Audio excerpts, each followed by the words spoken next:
I met Paul and said, do you want to join my band, And then George joined. And then Ringo joined. We were just a band who made it very, very big, that's all. Hello, my name is Scott, and welcome to Digger Podcast. In this show, I take an in-depth look behind each and every song of the greatest band that is, was, and ever will be, the Beatles. In this season, Season 3, I will explore the Beatles' third album released in the US, entitled The Beatles Second Album. Although this is the Beatles' third album, this is the second album released on the Capitol Records label, hence the name.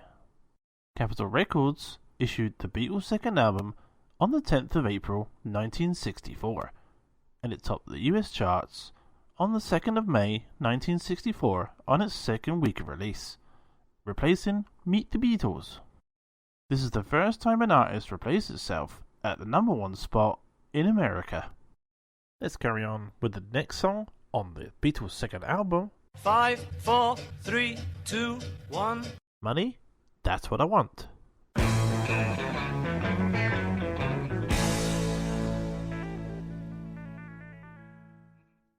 John Lennon always had a passion for money. This fact was no secret.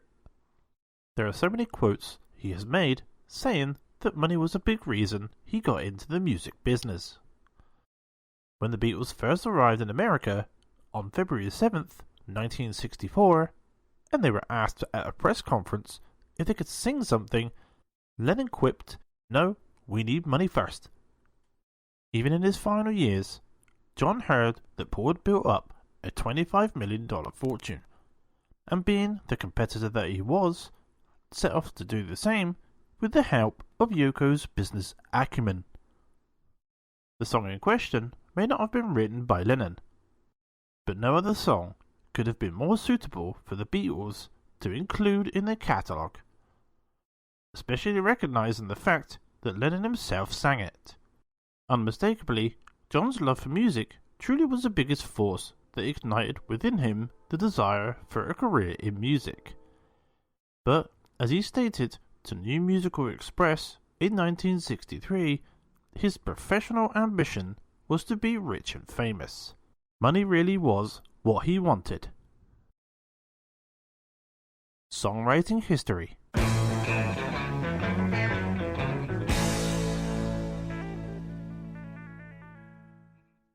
Berry Gordy was born November 28, 1929, in Detroit, Michigan. He first set his sights on becoming a professional boxer, which he did for a few years after dropping out of high school in his junior year. He was drafted to the United States Army and served in the Korean War from 1950 to 1953. After his return, his love for music won out and he began a career as a songwriter. After meeting Jackie Wilson at the Flame Show Bar Talent Club, he got Jackie to record 5 songs he had co-written, including Lonely Teardrops, which became a top 10 hit, number 7 on the Billboard charts.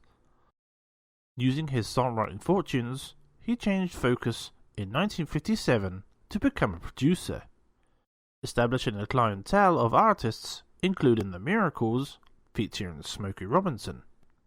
With an $800 loan from his family, Berry founded his own R&B record label, Tamla Records, in January of 1959. Tamla Records had regional success very quickly through their release of Marv Johnson's hit Come To Me, which was picked up for national release by United Artists Records, and hit number 30 on the Billboard Pop charts. Berry Gordy still kept his hat in the ring as a songwriter, co-writing Marv Johnson's follow-up, You Got What It Takes, which was also picked up by United Artists, and brought Berry his second top 10 pop hit, peaking at number 10 on the Billboard charts.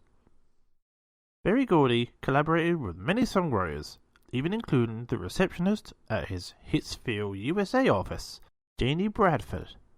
Together, they wrote Money, That's What I Want in 1959 and gave it to Janie's high school friend and new recruit Barrett Strong to record on Berry's Tamla label. While Barry was sitting at the piano writing a song, Janie Bradford walked in and inquired about it. One conversation led to another, and as Barry was complaining that he needed money, they both incorporated that conversation into the song he was writing. Barrett Strong then arrived at that time and asked Barry to move over and let him play the chords that Barry wrote, saying that he could play the piano better than Barry could. Barry and Janie finished writing the song then and there, as Barrett rehearsed singing the new lyrics. Barry was impressed enough by Barrett's impromptu performance that he promised him he could sing the song and play the piano on the recording. Once again, since the song was doing well in the Midwest, it was picked up by another record label to distribute nationally. This label happened to be Anna Records, which was also founded in 1959 by Barry's sisters Anna and Gwen, with Rogal Billy Davis. Anna Records was able to handle national distribution, so Money became a number 2 hit on the Billboard R&B charts, number 23 on the pop chart, making it become known as Motown's first hit. Barry Gordy's career as producer and president of Motown Records is legendary, discovering and working with multiple award-winning recording artists such as the Supremes, the Temptations, the Four Tops, the Jackson 5, Marvin Gaye, Stevie Wonder, Gladys Knight and the Pips, the Commodores, and many more. Barry also delved into movie making, producing Lady Sings the Blues, Mahogany, and The Last Dragon. After relocating his entire Motown company to Los Angeles, California, Barry continued the success of the label well into the 1980s, with artists including Rick James, Lionel Richie, Smokey Robinson, and Stevie Wonder. He eventually retired as a company mogul by finally selling the label to MCA and Boston Ventures on June 28, 1988 for $61 million. He was inducted into the Rock and Roll Hall of Fame in 1990 and has written a biography in 1994 entitled To Be Loved. Co-writer Janie Bradford continued a songwriting career for Motown, even co-writing songs with Smokey Robinson, such as Your Old Standby, performed by both Mary Wells and Gladys Knight and the Pips. She also composed for other labels under the pseudonym Nikki Todd, because of her being on the staff at Motown. For instance, she co-wrote both sides of the debut single by Teresa Lindsay, Gotta Find a Way, and Wonderful One, with Richard Popcorn Wiley. Janie was my writing partner, Wiley explained. We did a lot of things undercover. Because of Janie's exposure to the music world, she recognized how would-be recording artists had a very difficult time getting signed by a record label, most times never even being given an explanation of why they didn't make the grade. Therefore, she founded the Heroes and Legends Award, which is held annually in Beverly Hills, California. This is a scholarship fundraiser designed to put students of arts in touch with industry executives and assist them in their education.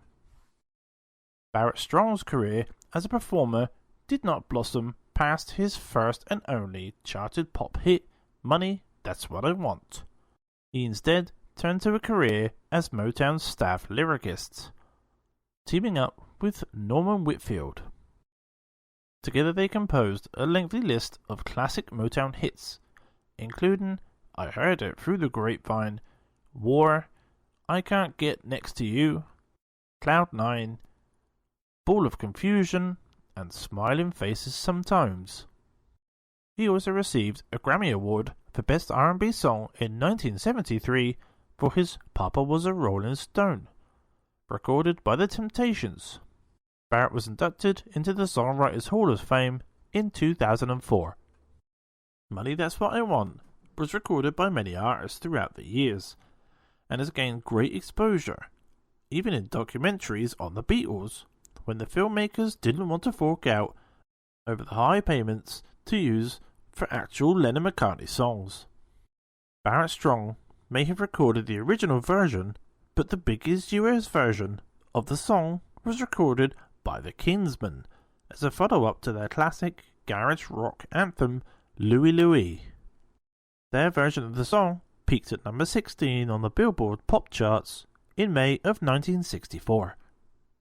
The writing of the song has a good degree of controversy, which requires a bit of speculation. The appearance of a very similar blues song by John Lee Hooker entitled I Need Some Money creates the problem. His song, recorded on February 9th, 1960, and released that June, is almost identical in lyrics and melody line.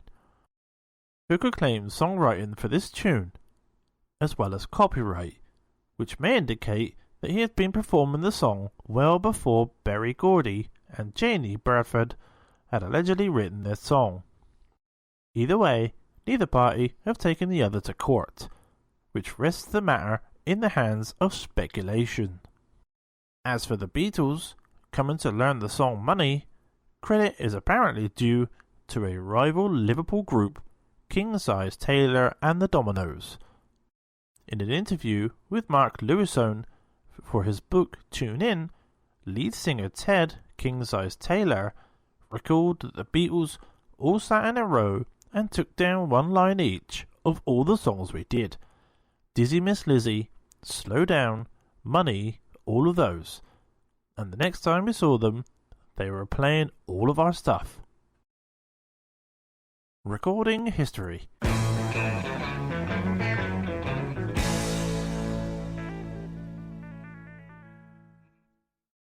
Session 1.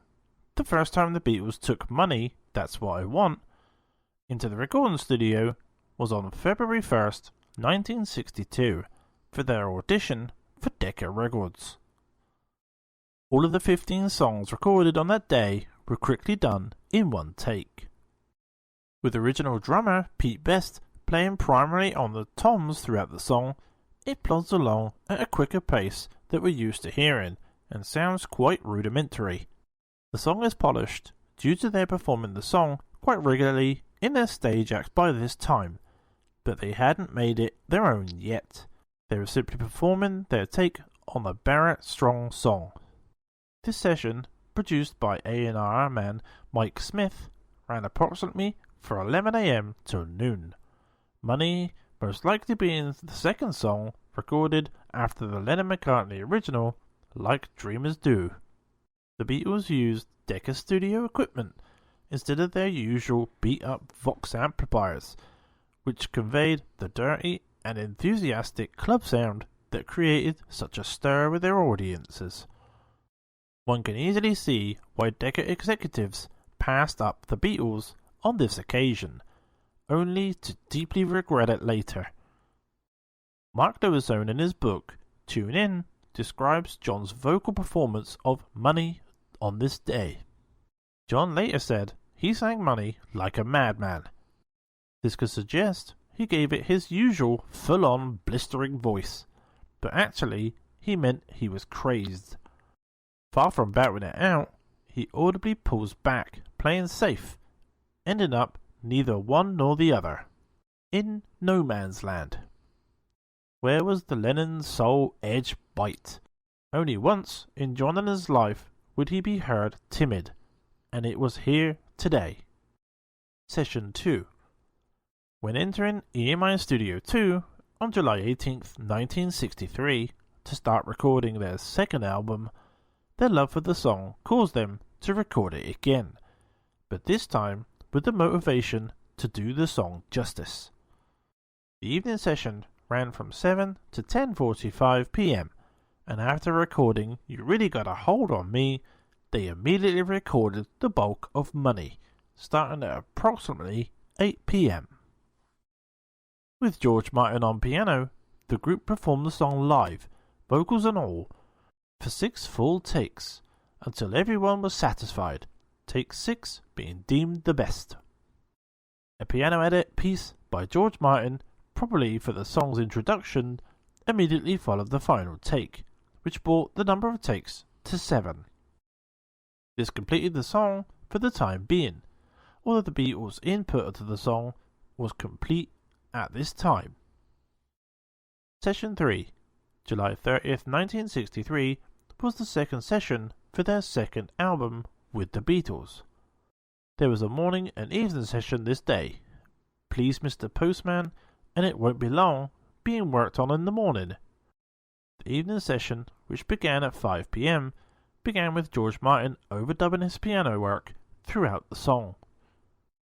After doing a test run, he performed 7 more overdubs on the song, numbered 8 through 14. Only George Martin worked on Money on this day. But right after this was done, the Beatles worked on 3 more songs for the album, Till There Was You, Roll Over Beethoven, and All My Lovin', plus 1 more work on It Won't Be Long, starting earlier that day.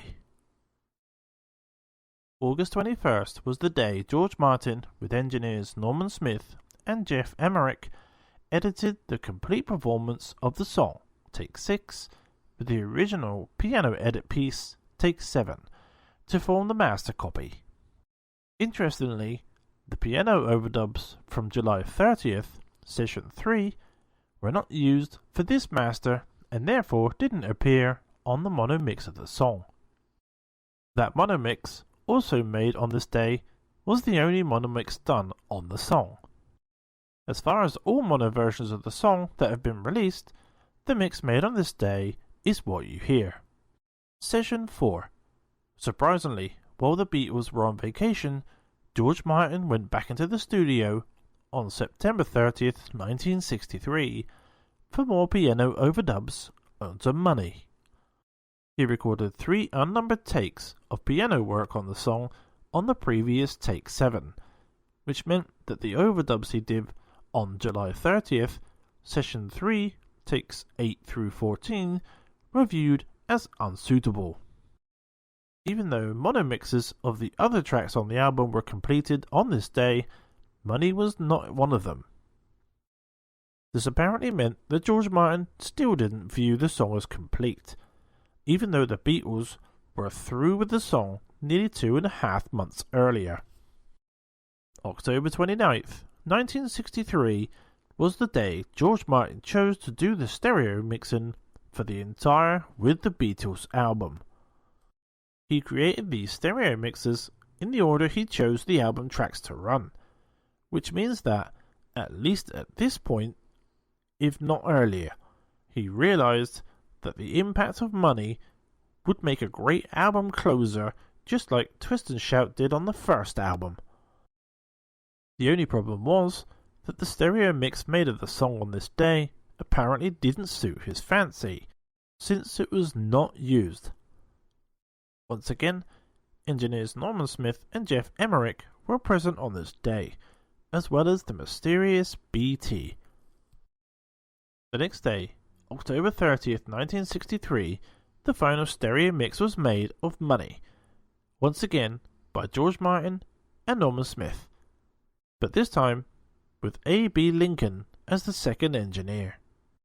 George Martin decided that, in order to get a proper stereo mix of the song, 2 separate 2-track mono mixes would be utilized together, one for each channel.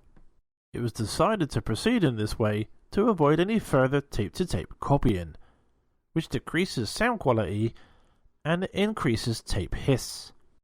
This is the final release stereo mix of the song, which is significantly different from the mono mix made on August 21st, that predated the piano overdubs made on September 30th. The mixes differ in other ways as well, such as the mono mix including Ringo's taps on the intro of the song.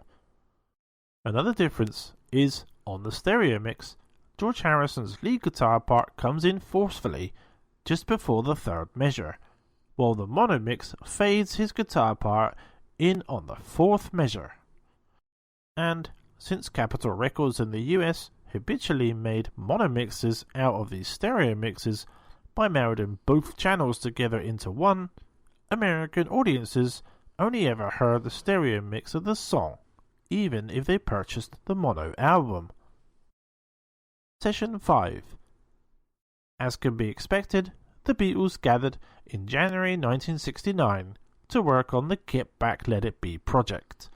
Money was early on the list of having an impromptu jam during the sessions. January 3rd, 1969 saw the group naturally doing a run-through of Money, this being one of their favourite early stage songs, while rehearsing at Twickenham Film Studios. At this point, they were rehearsing for a proposed live concert, going over potential songs for this show, which never materialised. Session 6. January 6th, 1969 saw the group going over the song once again in Twickenham Studios in an aimless rehearsal which resulted in George and Paul having their first of many disagreements. Neither sessions 5 or 6 have ever seen the light of day, and is the last time Money, That's What I Want was ever performed by the group. Not to be forgotten is the September 13th, 1969 live performance of the song by John and his newly formulated Plastic Ono band in Toronto, the results being released on the album Live Peace in Toronto 1969 later that year. Thanks for listening to Dig a Podcast. You can subscribe to our podcast on Spreaker, Apple Podcasts, Spotify, or any other podcasting platform. This has been a Team Wilco production. Until next time, if you know what I mean. Do I did? No?